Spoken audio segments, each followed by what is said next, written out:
Pemirsa, terima kasih Anda kembali di Anyus Pagi. Pemirsa, Presiden Prabowo Subianto kumpulkan mantan Menteri Luar Negeri dan Wakil Menteri Luar Negeri di Istana Kepresidenan Jakarta. Presiden minta masukan terkait kebijakan luar negeri Indonesia ke depannya. Izin Bu, terkait dengan apa Bu pertemuan hari ini Bu? Nanti aja ya. Ibu kalau misalnya Sejumlah mantan Menteri Luar Negeri yang sudah tiba di Istana Kepresidenan Jakarta, antara lain Marty Natalegawa, Retno Marsudi, Dino Patijala, dan Alwi Shihab. Sementara menurut Menteri Luar Negeri periode 1999 hingga 2001, Alwi Shihab menyebut pertemuan ini sebagai langkah positif untuk menyampaikan masukan terkait kebijakan luar negeri kepada Presiden Prabowo. Salah satu isu utama yang dibahas dalam pertemuan ini adalah terkait Board of Peace. Alwi mengatakan keikutsertaan Indonesia dalam Board of Peace menjadi topik diskusi penting. Bu Retno izin Bu, terkait dengan apa pertemuan hari ini Bu? Kita baru saja tadi selesai melakukan pertemuan dan saya kira ini merupakan satu rangkaian pertemuan yang akan dijadwalkan secara rutin dalam rangka menjelaskan, kemudian berdiskusi dan juga menyampaikan arah-arah politik luar negeri di mana beliau selaku kepala negara, kepala pemerintahan memegang kedaulatan penuh sebagai penentu arah kebijakan dan politik luar negeri Indonesia. Dan sesuai tadi apa yang menjadi arahan untuk menjadikan acara serupa sebagai suatu agenda yang sifatnya rutin sehingga bisa dicapai suatu pemahaman atau frekuensi yang sama tentang arah dan kebijakan pemerintah yang dipimpin oleh Bapak Presiden, khususnya mengenai arah serta kebijakan politik luar negeri. Ya kan Pak Presiden panggil kami ini yang bekas Menlu untuk memberikan masukan, pendapat kami bagaimana. Itu aja. Jadi ya saya udah ada masukannya, tapi nggak boleh saya sampaikan sekarang. Saya nggak boleh disampaikan di depan Presiden. Kalau enggak poin pentingnya aja Pak. Kira-kira garis besarnya mungkin Pak. Yang saya akan sampaikan itu garis besar. Kita ada 20 orang yang diundang kan. Soal board office mungkin Pak salah satunya. Apa? Soal board office. Nanti dibahas. Justru itu board office itu gimana? Apakah penting Indonesia ikut? Apa tidak penting? Nah, itu yang dibahas nanti. Pandangan Bapak seperti apa Pak dengan bergabungnya Indonesia ke Ya ada keuntungan kita bergabung, tapi ada reservasi. Nah, itu aja kira-kira. Itu yang mau dibahas nanti. Iya. Jadi apa yang harus diperhatikan? Kan kita udah masuk. Masa kita bilang keluar? Kan nggak mungkin. Tapi itu bisa terjadi nggak Pak? Nggak. Presiden tentu punya pandangan kenapa dia mesti ikut, dan itu ada alasan-alasannya, dan saya kira alasan-alasan yang valid. Pak Alwi mendukung itu nggak sih Pak? Indonesia untuk masuk? Pandangan Pak Alwi mendukung? Mendukung lah. Masa nggak mendukung? Berarti penting Pak Indonesia bergabung dengan GBI. Penting. Ada alasan untuk bergabung. Ada alasan. Oke? Meskipun tidak ada peraturan dari Palestina Pak yang terlibat. Justru itu yang perlu bagaimana diperbaiki di dalam. Jadi jangan sampai kalau kita tidak ikut, kita tidak bisa ngomong. Tapi kalau kita di dalam, kita bisa ngomong. Jangan begitu dong. Ini kan kita mau memperjuangkan Palestina. Jangan hanya Israel aja yang diperhatikan. Nah, itu kira-kira yang saya akan sampaikan. Sudah bocor nih. Banyak dibahas mengenai resiko, ya. Banyak dibahas mengenai opsi. Banyak dibahas mengenai ranjau, ya, dan skenario-skenario yang bisa dihadapi Indonesia ke depan yang membahayakan juga, ya. Nah, semua ini beliau tampung, ya, dan beliau respon. Nah, kesan saya adalah beliau Presiden Prabowo itu mempunyai pendekatan yang realistis mengenai ini, ya. Realistis dalam arti apa? sekarang ini memang satu-satunya opsi di atas meja adalah mengenai Board of Peace. Ya kan tidak ada opsi lain. Dan faktanya adalah Board of Peace ini yang bagian dari solusi untuk menghentikan gencatan senjata, walaupun sampai sekarang masih dilanggar oleh Israel. Ya. Pemirsa, sebelumnya pada Selasa kemarin Presiden Prabowo Subianto juga mengundang sejumlah ormas Islam ke Istana Kepresidenan Jakarta. Usai pertemuan 16 ormas Islam setuju Indonesia bergabung dalam Board of Peace untuk membantu Palestina.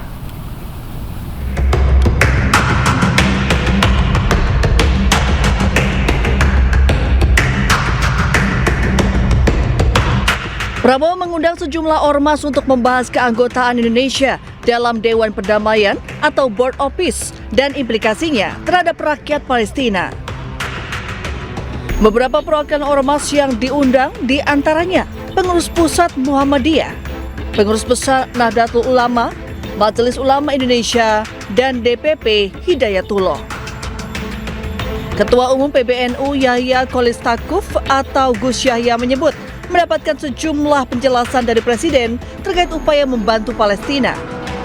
Gus Yahya juga menyebut sebanyak 16 ormas Islam bersama sejumlah pimpinan pondok pesantren menyatakan sepakat mendukung langkah strategis pemerintah memperjuangkan rakyat Gaza.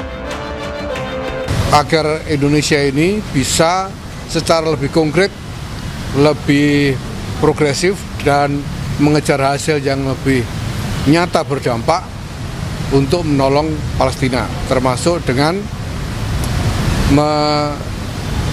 mengikuti atau berpartisipasi di dalam inisiatif yang dibuat oleh Amerika, yaitu Board of Peace ini. Sementara Menteri Luar Negeri Sugiono menjawab kemungkinan Indonesia keluar dari Board of Peace jika sudah tidak sejalan dengan target yang ingin dicapai Indonesia dari kondisi di Palestina. Ya, kalau memang tidak sesuai dengan apa yang kita inginkan, pertama situasi damai di Gaza sekarang pada khususnya, kemudian situasi damai di Palestina pada umumnya, dan akhirnya nanti adalah kemerdekaan dan kedaulatan Palestina. Dan saya kira itu trajektori yang kita ingin capai, yang kita lihat. Saya kira koridor-koridornya ada di situ. Board of Peace atau Dewan Perdamaian di Gaza digagas Presiden Amerika Serikat Donald Trump. Indonesia jadi salah satu negara yang menyatakan bergabung dan menandatangani piagam Board of Peace di Davos, Swiss 22 Januari lalu.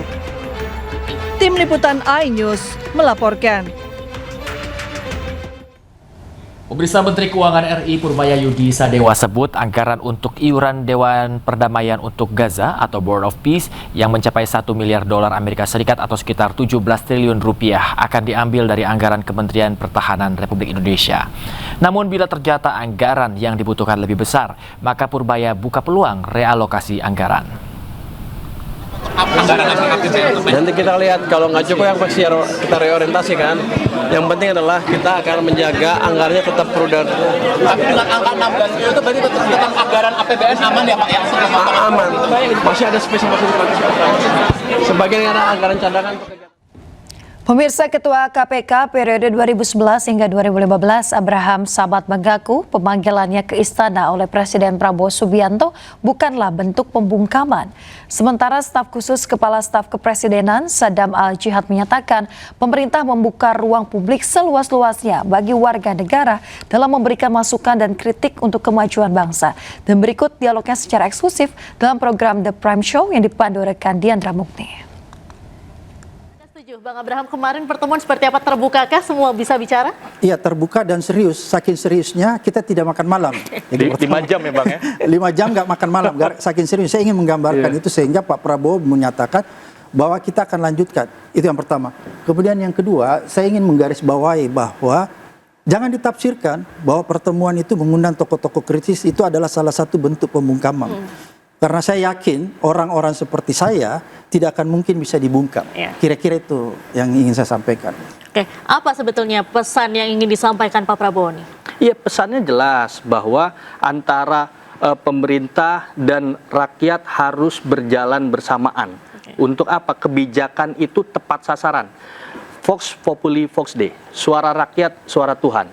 Ketika memang kita berbicara soal kebijakan, maka kebijakan ini lahirnya dari rakyat, oleh rakyat dan untuk rakyat. Dan itulah filosofi demokrasi kita, bahwa bukan hanya berbicara demokrasi prosedural ketika di Pilpres, tapi ini adalah demokrasi substantif ketika kebijakan-kebijakan itu harus kemudian mengedepankan masyarakat yang diutamakan. Sehingga kritik apapun untuk kebaikan negara, untuk kebaikan bangsa, sekecil apapun dan setajam apapun, itu harus diberikan kepada negara, kepada pemerintah dari orang-orang yang memang dirasa ya, misalkan tadi ada tokoh-tokoh kritis, ada Bang Abraham Samad, ada Prof. Siti Zuhro, kemudian ada Komjen Purnawirawan Susno Duaji, ada Bang Said Didu. Ini kan ada catatan-catatan kritisnya.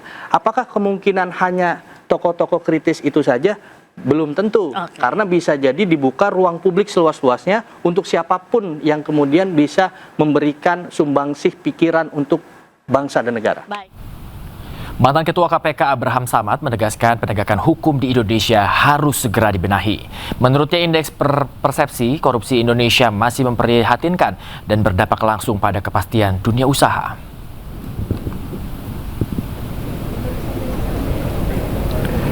Penegasan itu disampaikan Abraham Samad dalam diskusi panel yang digelar di Jakarta. Abraham menilai lemahnya penegakan hukum bersumber dari praktik korupsi di lingkungan aparat penegak hukum seperti polisi, jaksa, dan hakim. Senada dengan itu, dosen hukum Universitas Andalas Ferry Amsari menyebut kondisi penegakan hukum saat ini sudah menyimpang dari prosedur. Ferry mencontohkan praktik persidangan hingga dini hari yang dinilai merugikan terdakwa dan penasehat hukum serta menciderai prinsip keadilan.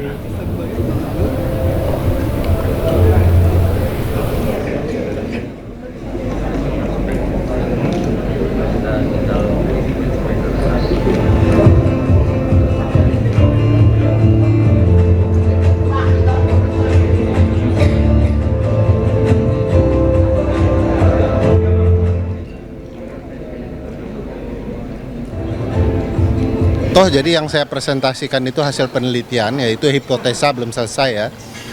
Yang kita lihat itu tidak profesional. Misalnya ada perkara persidangan sampai jam 2 malam. Itu apa-apaan, itu hak terdakwa untuk dilindungi.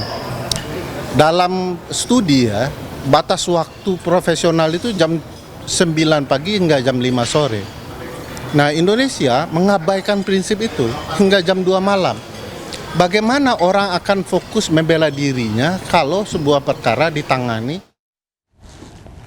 Pemirsa, dalam rangka peringatan Hari Kanker Sedunia pada 4 Februari, edukasi kesehatan bagi perempuan digelar di lingkungan DPR sebagai upaya meningkatkan kesadaran pencegahan kanker melalui informasi medis dan pemeriksaan dini. Bisa menonaktifkan informasi. Ikatan Istri Fraksi Partai Golkar menggelar edukasi kesehatan dengan menghadirkan dokter spesialis onkologi serta perwakilan Kementerian Kesehatan. Kegiatan ini memberikan pemahaman tentang pentingnya pola hidup sehat dan pemeriksaan rutin sebagai langkah pencegahan kanker sejak dini. Sejumlah rumah sakit turut mendukung kegiatan dengan menyediakan layanan cek kesehatan gratis bagi para peserta. Memang penyakit kanker ini adalah penyakit yang sangat harus kita cegah ya, memang kita harus aware dan pencegahan dini itu sangat penting. Jadi memang bagus sekali kegiatan-kegiatan seperti ini harus kita tingkatkan agar kita mendapat wawasan yang lebih luas ya, pencegahan juga sejak dini dan banyak perempuan-perempuan di Indonesia juga terhindar dari penyakit. Pemirsa, PT MNC Life Assurance terus memperluas akses perlindungan asuransi yang relevan dengan kebutuhan masyarakat Indonesia. Komitmen ini salah satu yang ditunjukkan melalui kerjasama dengan klinik Ocean Dental di Tebet, Jakarta Selatan. PT MNC Life Assurance yang merupakan unit usaha dari PT MNC Capital Indonesia resmi menjalin kerjasama strategis bersama Klinik Ocean Dental. Kerjasama ini menjadi strategi korporasi dalam memperkenalkan manfaat asuransi jiwa ke masyarakat luas, serta memberikan rasa aman dan nyaman bagi pasien dalam menjalani perawatan gigi. Kolaborasi MNC Life dan Ocean Dental bertujuan menghadirkan perlindungan tambahan bagi pasien agar perawatan gigi dapat dinikmati dengan lebih aman dan tentunya nyaman. Ini merupakan salah satu komitmen kami untuk memperluas akses perlindungan yang relevan dengan kebutuhan masyarakat. Penandatanganan kerjasama di cabang Klinik Ocean Dental Tebet, Jakarta Selatan ini juga membuka peluang akses layanan kesehatan gigi bagi nasabah MNC Life di 30 jaringan Klinik Ocean Dental di Jabodetabek. Dengan kerjasama dengan MNC Life ini bisa memberikan benefit lebih kepada pasien-pasien kami, bukan hanya dari kesehatan gigi dan mulutnya, tapi juga bisa mencakup lebih ke asuransi dari jiwanya. Dari kami tambahannya kita saat ini memang puji Tuhan kita ada 30 cabang, jadi mungkin dengan cabang-cabang ini mempermudah bagi masyarakat yang sudah ada asuransi MNC Life untuk perawatan gigi di kami Ocean Dental. PT MNC Life Assurance dan Klinik Ocean Dental berkomitmen untuk terus bersinergi dalam memberikan manfaat nyata bagi pasien, nasabah, serta masyarakat luas. Dari Jakarta, Indira Utomo, Ade Supriyatna, iNews melaporkan. 2 gerbong kereta api wisata pegunungan di kota La Calera, Spanyol Selatan terbakar, 120 penumpang dievakuasi. Kita akan menuju informasi mancanegara usai jeda, pemirsa tetaplah di News Pagi.